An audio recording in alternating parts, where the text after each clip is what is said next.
So if you're caught going too fast in a school zone, you could get a citation mailed to you worth $158. And if those cameras were to capture someone going 10 miles per hour or more over the posted speed limit, that driver could then get a ticket in the mail. There were 203. That's an increase of more than 20%. To make that happen, voters would have to approve a $300 million referendum bond. Think of it like traffic. If you pass the health screening, you'll get a green light. If you fail, you'll be given a red light. You will not be allowed to go inside, but you will get information on how to get a refund. Bullets returning to the ground can reach speeds faster than 200 feet per second. And the same report says most of these injuries are to the head, shoulders, and chest. There could be moments where you feel like you have breathing problems.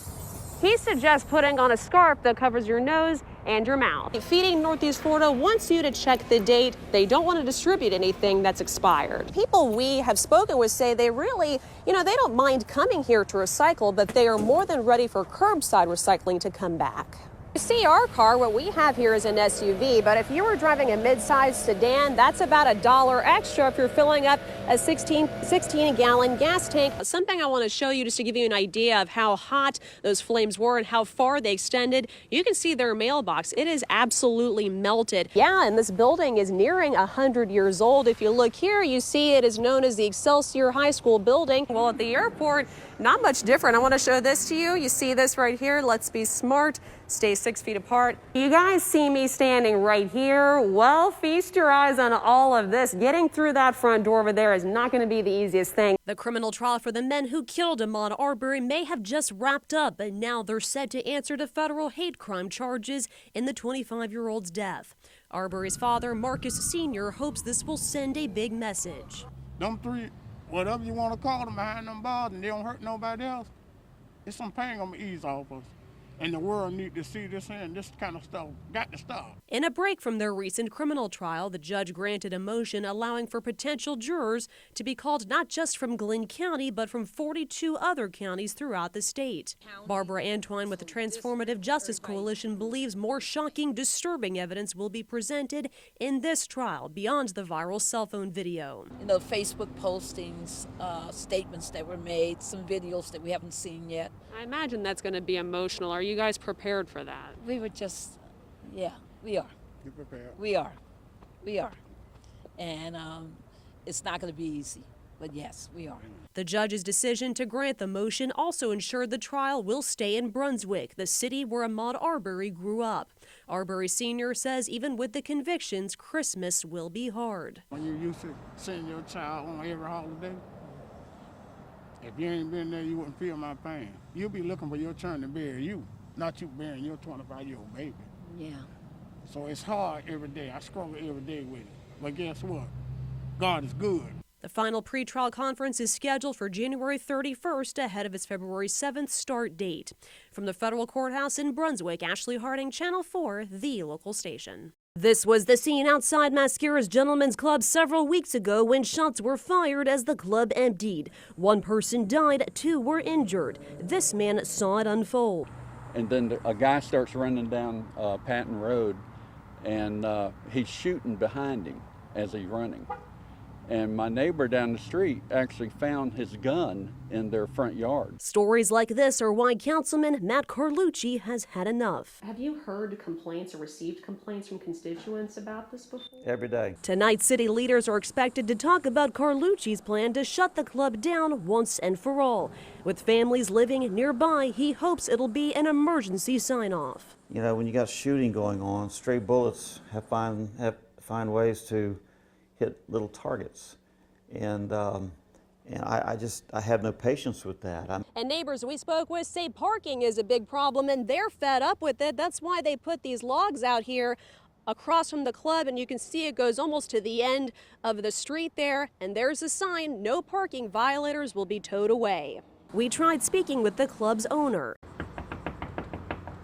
No one answered the door, so we then tried calling. There's no option to leave a message. No matter what happens tonight at council, this man isn't mincing words. It's been going downhill more and more, with them there.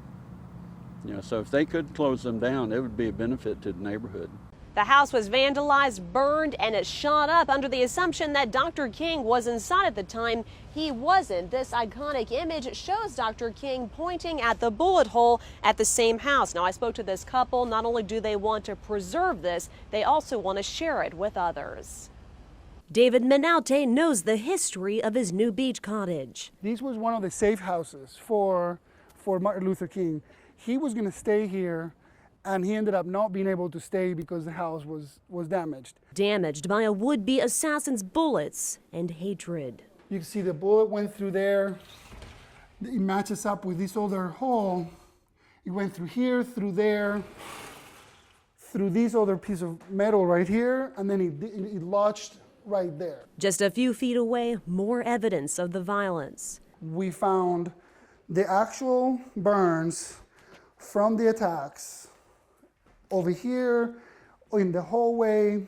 This iconic image taken later helped catapult a movement. It actually makes me stop for a second and realize the hatred that these people have to live through and the fear. Minaute and his wife, Patty Berry, didn't think twice about buying the house. Came in and visited a couple times. That's when we first saw the bullet hole, and that really kind of sealed the deal that we can't allow somebody else to buy it and take it down. The couple will add to the home so they can live there, but preserve this area so people can come in and experience the history up close. Where was he at the time? These women stopped by during our visit. I think it's a great idea, and to preserve it so that people can see what happened here. And I'm impressed with the things that they're going to do to this house, the enthusiasm they have to do that, because history does need to be preserved. Preserved so history will never forget. It's doomed to repeat itself if you don't remember it. And there are people who deny it, and people who try to say that things don't happen. Moving into their future and keeping history alive. Now, it's going to be a while before the couple and their kids are able to move in. Once again, they want to add on to it to make it their own living space, but they want to share it with others so people can come by and see the history for themselves. Ashley Harding, Channel 4, the local station.